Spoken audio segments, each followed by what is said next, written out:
নমস্কার, আমি তরুণ ঘোষ। গত 16-17 মাস ধরে আমি তো আপনাদের কেবল আশার বাণী শুনিয়েছি যে এই হতে পারে, ওই হতে পারে, এই হবে, ওই হবে।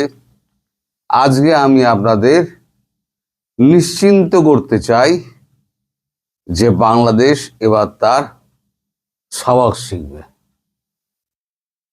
দোহাতে একটা বৈঠক হয়েছে, তার ডিটেলটা আমার হাতে এসছে। এই বৈঠকে উপস্থিত ছিলেন, মানে 4টে দেশের মধ্যে বৈঠক হয়েছে। তার মধ্যে উল্লেখযোগ্য যারা, তারা হচ্ছে ভারতীয় 4 ICS ইন্ডিয়ান সিভিল সার্ভিসের অফিসার। তাদের মধ্যে একজন আবার এই আমাদের যে ট্যারিফ নিয়ে যে দর কষাকষি হচ্ছিল, খুব ঝানু লোক, তিনি ছিলেন IAS, অবশ্যই ইন্ডিয়ান সিভিল সার্ভিসে। দুজন ছিলেন রয়ের অফিসার, একজন হচ্ছেন ডেপুটি চিফ আর একজন হচ্ছে ডেপুটি ডাইরেক্টর। ঢাকার তরফে ছিলেন কে? খলিলুর রহমান ও তার সেক্রেটারি। ইউনাইটেড স্টেটস থেকে, মার্কিন যুক্তরাষ্ট্র থেকে ছিলেন দোহায় নিযুক্ত US চার্জ দ্য অ্যাফেয়ার্স। আর টার্কি ছিলেন, টার্কির হয়ে একজন ছিলেন, তিনি হচ্ছেন বিদেশ মন্ত্রকের উচ্চপদস্থ একজন আমির। এই 4 পক্ষের একটা মিটিং হয়েছে গত পরশু দিনকে।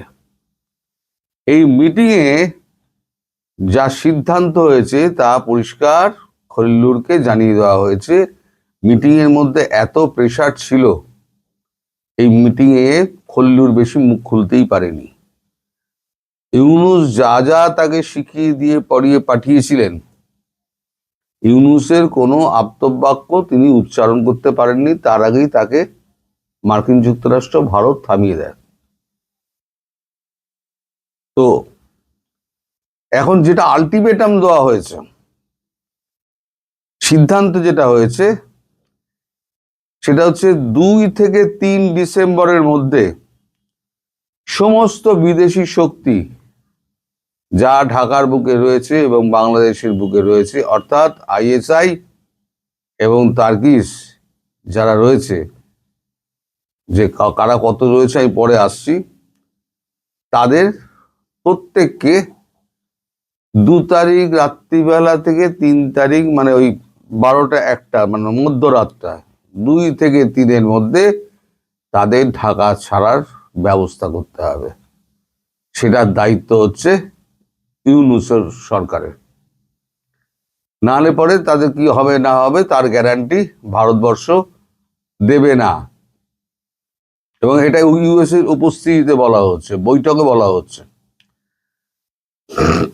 যারা যারা রয়েছেন এদের মধ্যে 17 জন আপনার ISI এর চেলা চাপেটা আছে, আর 57 জন টার্কিশ সেনার প্রযুক্তিবিদ, যারা ড্রোন শেখায়, চালানো শেখায়, এই প্রযুক্তিবিদ এবং সেনা অফিসার। এই 57 আর 17, এই 57 আর 17, এই টোটাল টিমটাকে 2 তারিখ মাঝরাত থেকে 3 তারিখ বেরোনো অবধি, মানে ওই 12টা থেকে 1টা, এই যে মাঝে 2-3 এর মধ্যে তাদেরকে সমস্ত চলে যেতে হবে। আদারওয়াইজ ভারতবর্ষ এদের প্রাণের কোনো রকম দায়িত্ব নেবে না।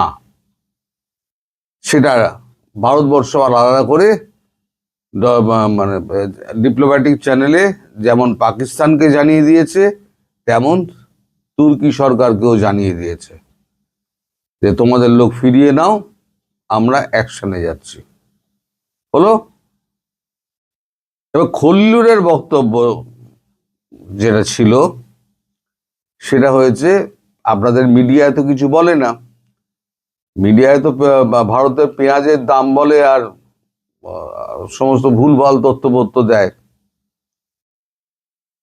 খলিলুর যেটা বলেছেন সেটা হচ্ছে 21, 23, 24 এবং 26। আবার শুনুন, 21 তারিখ নভেম্বরের 21, 23, 24 এবং 26 আনআইডেন্টিফাইড ড্রোন অ্যাটাক হয়েছে। কোথায় কোথায় অ্যাটাক হয়েছে? আচ্ছা, প্রথমে মারা গিয়েছে এই যে অ্যাটাক হয়েছে আননোন আনআইডেন্টিফাইড যে ড্রোন, আমি গতকালকেই বলছিলাম যে দেখবেন কোন দিন আনআইডেন্টিফাইড ড্রোন গিয়ে আছড়ে পড়বে, যেমন বিমানবন্দরে পড়েছিল, মায়ানমারে পড়েছিল, মনে পড়ছে? কালকে বলেছিলাম, কালকে না পরশু দিনের ভিডিওতে পড়েছিলাম। তা আমি তখন জানতাম না 21, 23, 24 এবং 26 অলরেডি অ্যাটাক হয়ে গিয়েছে, তাতে 11 জন মারা গিয়েছে। তাদের মধ্যে কারা কারা কোন দেশের লোক রয়েছে? তুর্কির 1 জন, পাকিস্তানের ISI এর 2 জন, উলফা আই এর 4 জন, লস্করের সাইবার সেল ইউনিটের 2 জন, জামাতের 2 জন, এরা মোট 11 জন এরা ঘটনাস্থলেই প্রাণ হারায়। কারা মেরেছে না মেরেছে সে ব্যাপারে এখনো পর্যন্ত কোনো রকম ধারণা খলিলুরের নেই। এই বক্তব্য হচ্ছে খলিলুরের, যেটা আর কি খলিলুরের DGIF খলিলুরকে জানিয়েছে। ড্রোন কোথায় কোথায় পড়েছে? ড্রোন পড়েছে কুমিল্লা আখাউড়া বর্ডার, সিলেটের তামাবিল সহ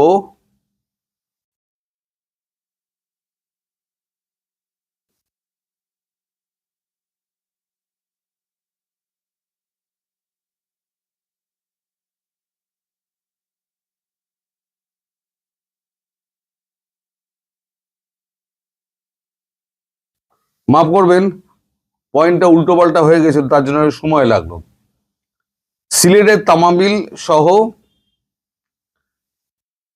অসম ত্রিপুরা সীমান্ত, মায়ানমার বাংলাদেশ সীমান্তে এইখানে এই ড্রোনগুলো পড়েছে। আচ্ছা, US যে অ্যাডভাইজারি জারি করেছে মার্কিন যুক্তরাষ্ট্র, সেই অ্যাডভাইজারিতে বলা হচ্ছে 3 তারিখ থেকে 6 তারিখ পর্যন্ত এটা হচ্ছে একটা স্পর্শকাতর সময় বাংলাদেশের জন্য। এই স্পর্শকাতর সময়টা চলতে পারে সর্বনিম্ন 3 ঘন্টা থেকে 11-12 ঘন্টা পর্যন্ত।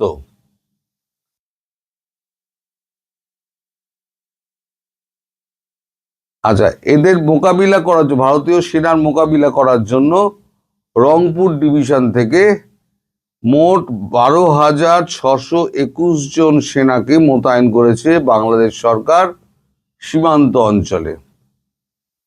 আমাদের ওখানে রয়েছে প্রায় 2.5 লাখ মতো, তাতে 12,621 পাঠিয়ে মোকাবিলা করার একটা ছক করা হয়েছে।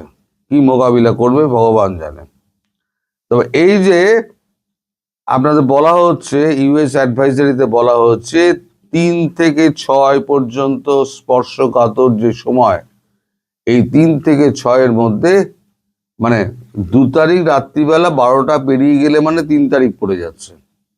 আর এই অ্যাটাকগুলো হয় কিন্তু রাত্রিবেলাতে।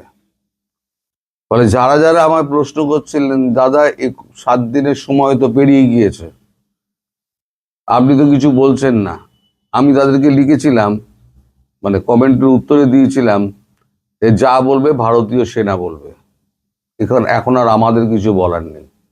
ভারতীয় সেনাকে গো অ্যাহেড অর্ডার দিয়ে দেওয়া আছে, সবুজ সিগন্যাল দিয়ে দেওয়া আছে, তারা সেই সবুজ সিগন্যাল অনুযায়ী তারা এই অপারেশন করবে।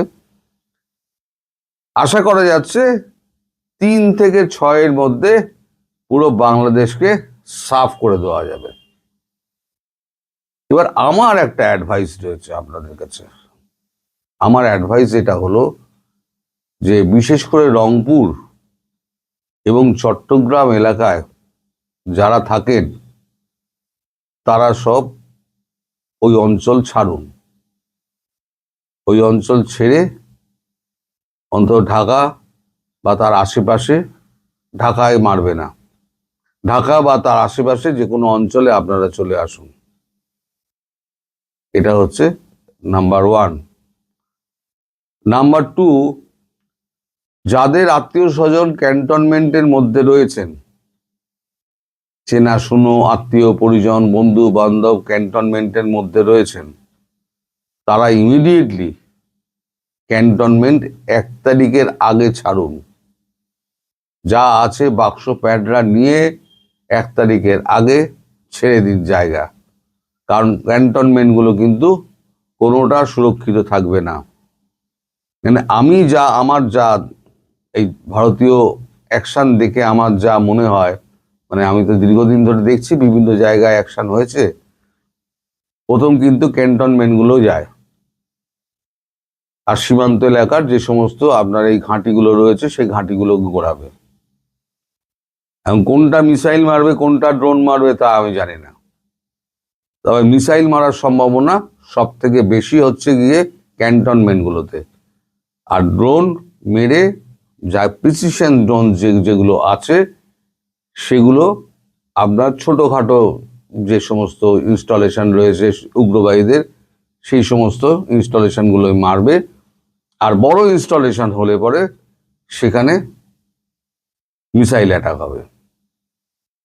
অগ্নিও হতে পারে, আকাশও হতে পারে, পিনাকাও হতে পারে, যা খুশি তাই, অনেক কিছুই হতে পারে, আকাশ তীরও হতে পারে।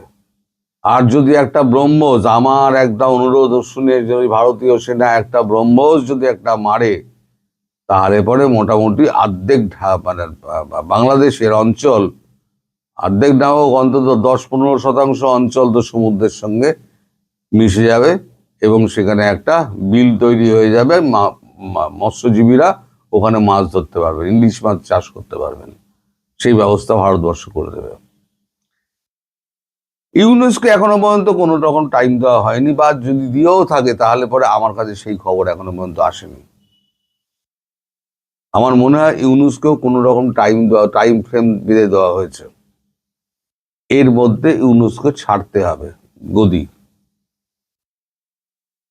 কারা এই যে কেয়ারটেকার গভর্নমেন্ট হবে, সেই গভর্নমেন্টে কারা কারা থাকবেন না থাকবেন সেই সম্পর্কে একটা ধারণা দিয়ে দেওয়া হয়েছে খলিলুর রহমানকে। আপনি উপদেষ্টা আছেন, আপনি উপদেষ্টা থাকুন, কিন্তু গভর্নমেন্ট যারা চালাবে তাদের একটা আউটার একটা দিয়ে দেওয়া হয়েছে, ধারণা একটা দিয়ে দেওয়া হয়েছে, কিছু নামের তালিকা দেওয়া হয়েছে, সেটা সম্পূর্ণ আমার কাছে আসেনি, তাই আমি বলতে পারবো না।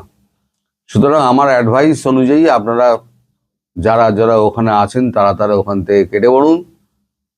আপনাদের বাংলাদেশ সাফাই অভিযান খুব শিগগিরই শুরু হচ্ছে। এই 17 মাস ধরে আমি যে দিনটার জন্য অপেক্ষা করছিলাম এবং চিল্লিয়ে যাচ্ছিলাম, এবং অনেক গুজববাজ আমি শুনেছি, হজম করেছি, আজকে তাদের মুখের ওপরে 3 তারিখ থেকে জবাবটা পড়বে। আর দেখব মুমিনরা লুঙ্গি তুলে বঙ্গোপসাগরের দিকে কত দ্রুত পালাতে পারে। সবাই ভালো থাকবেন, সুস্থ থাকবেন এবং সাবধানে থাকবেন। নমস্কার।